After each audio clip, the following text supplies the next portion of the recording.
저도 뭐 온라인에서 문해력 많이 듣는데 대체 이 문해력이라는 게 뭔가요? 짧게 좀 설명해 주시면. 네, 가장 좁은 의미로는 글을 읽고 쓸 수 있는 능력을 말하죠. 네. 그런데 이제 깊이 있게 이해하는 부분, 여기에 초점이 있기 때문에 문해력이라고 부릅니다. 물론 이해하는 거. 네, 뭐 의사소통 능력 전체를 얘기하기도 하고요. 요즘은 뭐 정보문해, TV문해, 기술문해 이런 식으로 우리가 이제 현대사회에서 살아갈 때 굉장히 중요한 이런 전반적인 어떤 기술이나 지식 이런 부분을 얘기하기도 해요. 아. 또 하나는 이제 문해력이 낮게 되면 우리가 말이나 글을 잘 이해하지 못하기 때문에 오해가 생겨요. 그럼 대인관계에서의 문제가 나타나기 때문에 이건 역시 정서로 연결된다고 볼 수 있습니다.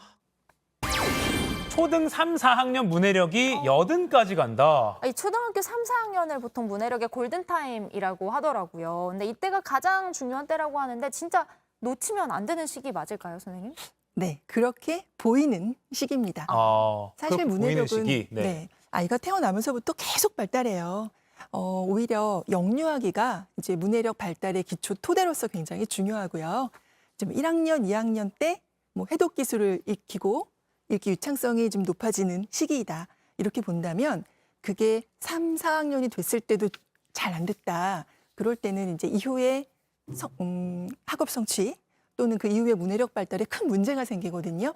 그래서 이때가 가장 중요해 보이는 시기인데 사실은 모든 시기가 다 중요합니다. 근데 진짜 뭐 이렇게 생각해 보면 3살 때쯤 이제 글 떼고 책 읽고 이런 친구들이 요즘은 많잖아요. 네. 그런데 이게 무슨 내용이야 하고 물어보면 대답은 막상 잘 못하는 그런 경우가 있을 수 있거든요. 근데 이런 아이들의 문해력 수준을 어떻게 결정할 수 있어요? 그냥 이렇게 설명을 못하면 너 문해력이 낮아라고 할 수 있는 건가요? 발달 단계별로 좀 다르겠죠. 이 문해력의 핵심이 아까 이해라고 말씀드렸죠. 네. 그래서 일단 이해가 잘 이루어지고 있는지를 가정에서도 좀 살펴보실 수가 있어요. 그러니까 아이가 말을 듣고 심부름을 제대로 해내는지 또는 책을 읽어줬을 때 그 어떤 인과관계, 사건의 흐름 또는 전반적인 줄거리 같은 거를 파악해낼 수 있는지 또는 이제 학생이 교과서에 나와 있는 문제를 보고 그 내용을 이해하는지 이런 부분을 보시면 아이의 문해력이 잘 성장하고 있는지를 확인하실 수 있어요. 네, 일단 책을 무턱대고 많이 읽는 것은 답이 아니에요. 아, 그래요? 네. 다독이 답이 아니라는 거죠? 네, 우리나라 아이들 중에 어릴 때 책을 엄청 많이 읽었는데도 문해력이 좋지 않은 아이들이 굉장히 많이 있습니다. 네, 그러니까 혼자서 읽는 초등학생 이 정도 됐으면 일단은 집중해서 읽을 수 있는지가 굉장히 중요해요. 근데 그러려면 어때야 될까요? 책이 흥미진진하고 재미있어야 돼요. 네. 그래야 독서의 재미를 먼저 느끼게 되겠죠. 그런 다음에 이제 자기한테 맞는 그런 속도로 읽어가는 연습이 이제 이때부터 많이 필요하긴 합니다. 네. 근데 이제 아이들은 어때요? 자기가 잘 이해하고 있는지에 대해서 잘 파악하기 어려워요. 예. 그래서 그것을 도와주는 게 바로 옆에 있는 어른의 질문입니다.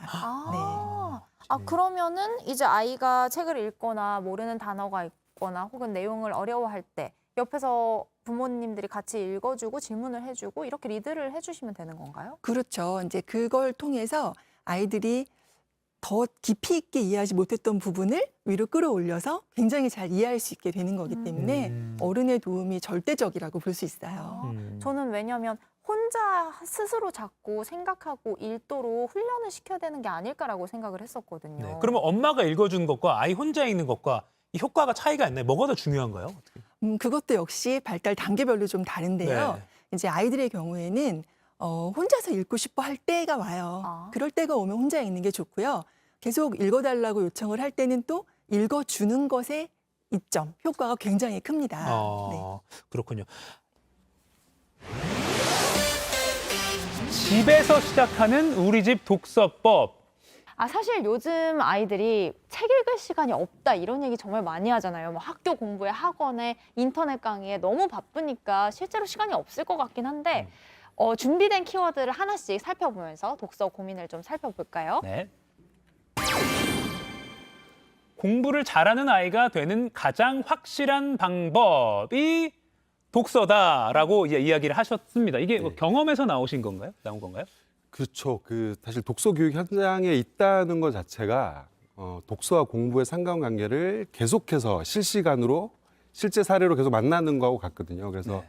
특별한 어떤 사례 한 가지를 말씀드리는 게 무색할 정도로 네. 독서 교육 현장에 있는 것 자체가 그런 사례들을 보는 것과 같죠. 흔히 이제 독서가 공부에 도움이 된다 이런 얘기를 할 때 부모님들께서 어떤 식으로 좀 생각을 많이 하시냐 하면 아이가 책의 내용을 익혀서 머릿속에 넣어서 그 지식이 공부에 도움이 될 것이다. 이렇게 생각 많이 하시잖아요. 근데 사실은 그런 효과는 굉장히 미미합니다. 책을 읽고 나서 책의 지식은 한 일주일, 보름 정도 지나면 거의 다 사라지고 전체 맥락과 키워드 정도만 남죠. 이렇게 남는데 그러면 독서가 어디에 도움이 되느냐 하면 사실 책을 읽는 그 행위 있잖아요. 네. 그 자체가 사실 도움이 됩니다. 어. 책의 내용이 도움이 된다기보다는 그 책을 읽는 걸 생각해 보시면 아이 입장에서는 그냥 뭐 자기 재밌는 책, 쉽고 재밌는 책 그냥 읽는 건데 네. 이걸 객관적으로 놓고 보면 글을 읽고 이해하는 훈련을 하는 거예요, 사실은. 그러니까 책을 많이 읽으면 문해력이 가파르게 향상이 되죠. 근데 이 향상되는 정도가 기초론 능력 평가 이런 거 해보면 좀 터무니없이 좀 책 몇 권 안 읽었는데도 많이 되게 터무니없이 올라갑니다. 그래서 한 6개월, 1년 이 정도만 자기 좋아하는 책 그냥 재밌게 읽으면 엄청 이게 깜짝 놀랄 정도로 그래요? 올라가는 거예요. 그래서 사실 이 문해력이 학습에 도움이 되는 거죠. 특히 책을 싫어하는 아이는 정말 책을 펼치는 것조차 부담을 많이 느끼는데 어떤 책으로 시작하면 좋아요? 그냥 쉽고 재밌는 책으로 하면 되죠. 쉽고 재밌는 책. 예. 예. 이게 아이들마다 어른도 마찬가지인데요. 성인들이 독서 시작할 때 왜 어렵냐면 책을 안 읽어 본 상태에서 책을 안 읽으면 당연히 문해력이 낮겠죠. 네.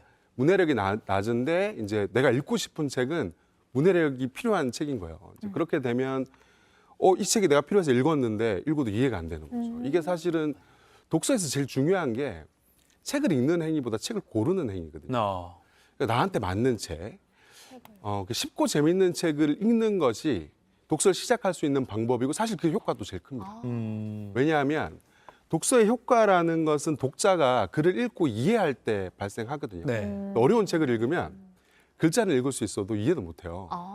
그러니까 독서가 발생하지 않는 거죠. 그래서 오히려 기준을 아이들한테 뭐 권장 도서라든가 추천 도서라든가 이렇게 접근하지 마시고 아이가 쉽고 재밌게 읽을 수 있는 책, 이 책을 기준으로 놓고 어떻게 하면 쉽게 말하면 이런 거죠. 우리 애가 이 책은 읽을 수 있겠다.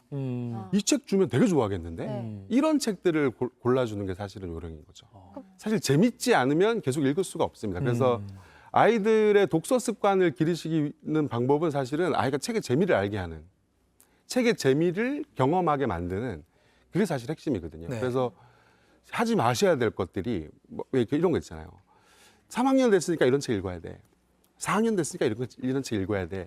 이런 식으로 접근을 하시면 아이가 독서의 재미를 느낄 수가 없거든요. 그래서 가족 독서 시간도 어떤 관점으로 접근하시는 게 제일 좋냐면 아이가 책을 안 읽어보면 책이 재밌는지 모르잖아요. 그렇죠.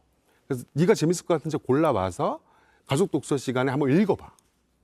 그래서 그 책을 또 처음부터 끝까지 다 읽어야 되는 것도 아닙니다. 30페이지 읽고 재미없으면 그냥 내려놓으면 돼요. 딴 책으로 바꾸면 됩니다.